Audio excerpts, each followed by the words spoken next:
Hello ladies and gentlemen, Rapid Chess here, and today we are gonna look at how to play with black against the Italian game. So now in this Bucharest tournament, I think maybe 3 out of 5 are Italian games, so it's extremely popular opening to play against. And why do you want to play e5 move? So first of all, it's the most natural and the strongest move probably. Now, Dean Liren won the World Championships with black with this move.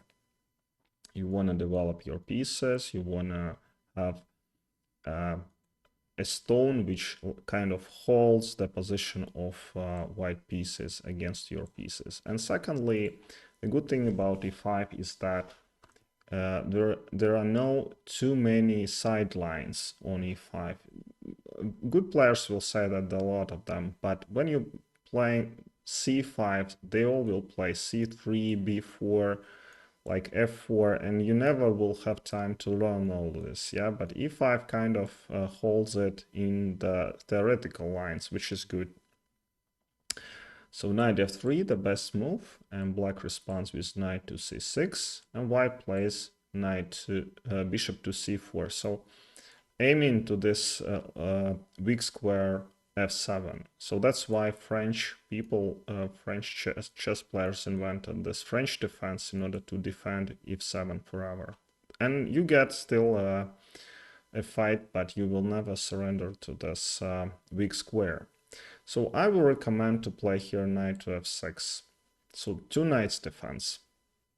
So basically we can play bishop c5, which is good. We can even play this bishop e7, which is also considered quite strong move recently. Dubov played a lot of it, but knight to f6 is to get a counterattack. So what if white plays castle? So it's actually a losing move because black will capture this pawn and black has little compensation. So if you see a castling, then you can capture. But of course, the principled move is knight to g5. A lot of players play d3 here on elite level, and so bishop to c5 or bishop to e7. I think these two moves are pretty good to hold the position. So we'll look at this knight to g5 today. Knight to g5 attacks f7. In this position, black plays d5. Now, white has to take, they capture with the pawn, and they used to get this knight d5, knight f7, which is the fried liver attack, which I don't recommend playing. I recently won a game on the internet with this game, with this opening with white, and it was a very cool game and very easy to play. I wouldn't recommend just to fight this for your life. So knight a5. It's hard to remember this kind of maneuvers, yeah, that you give up a pawn and then you have to play knight to a5 intuitively, but this is quite difficult for let's say 1200 player, yeah, but still it's the theory, and otherwise you will lose to it pretty quickly. So white gives a check on b5 and black plays c6. You don't want to start trading pieces because you're actually a pawn down. So bishop d7 is, Angel says it's not bad move, queen e7, but kind of you lost a pawn and your other pieces are getting attacked, and white develops pieces. So let's just memorize bishop goes here, c6, takes, and this is position which I faced many times with black and against players like international masters and FIDE masters, and I couldn't memorize what happens after this move, like bishop to d3, which is played every time. So bishop to d3, we meet with knight to d5. On level I'm giving, it's a good move because we have to just remember one idea, that we want to place our knight to f4.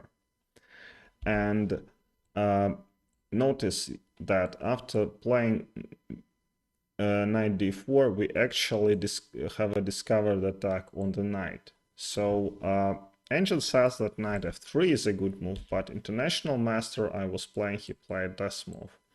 And I kind of played, I think, made some mistake here by playing something like f5, and he outplayed me after knight to g3 or something like that. But actually, black here plays for this square, knight to f4. So knight to f4 is a way to go. And if we calculate the pawns, then we notice that white is pawn up, but we attack g2, which is pretty big threat.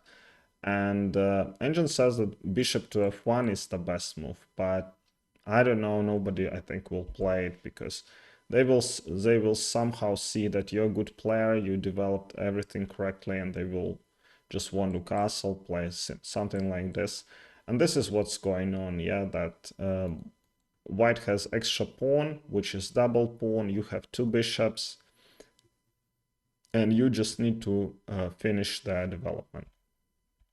Okay, so this is the first variation. So the second variation is to play bishop to e2, which is an older line. Again, actually only one move according to Engine gives black here a good position, which is h6. So if you go here, then white has important tempo to defend their knight with d3. So you want to kick the knight out and win an important tempo with e4. So knight to e5 here and d4. So this position is pretty equal. There are a lot of games here, but what I can say is that after we capture, knight takes d3, so we have these two bishops looking at the king side, and we will castle. Our king is very safe, and white just likes development. So if you want to play against strong player, I think it is the way to go. They never want to have this sharp position and be a pawn up, which doesn't do a lot. And then we have two bishops, we have knight, we will play rook to e8, and we will have huge compensation.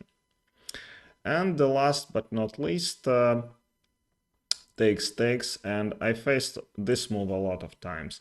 So here actually a good move is to take. Now it's the top-notch theory, just taking the bishop. So obviously black will take. You don't want to move this bishop in order to trade queens, so you will want to play something like bishop to e7. White will castle, and Engine gives like total zeros for both players. Yeah, so white is an exchange and a pawn up, but the position is completely equal. These two bishops are monsters. They will play some bishop b7 if queen will move, so in order to avoid trade, and then somehow create this huge attack against white. I would take black here, honestly. All right, thank you for watching, and see you next time.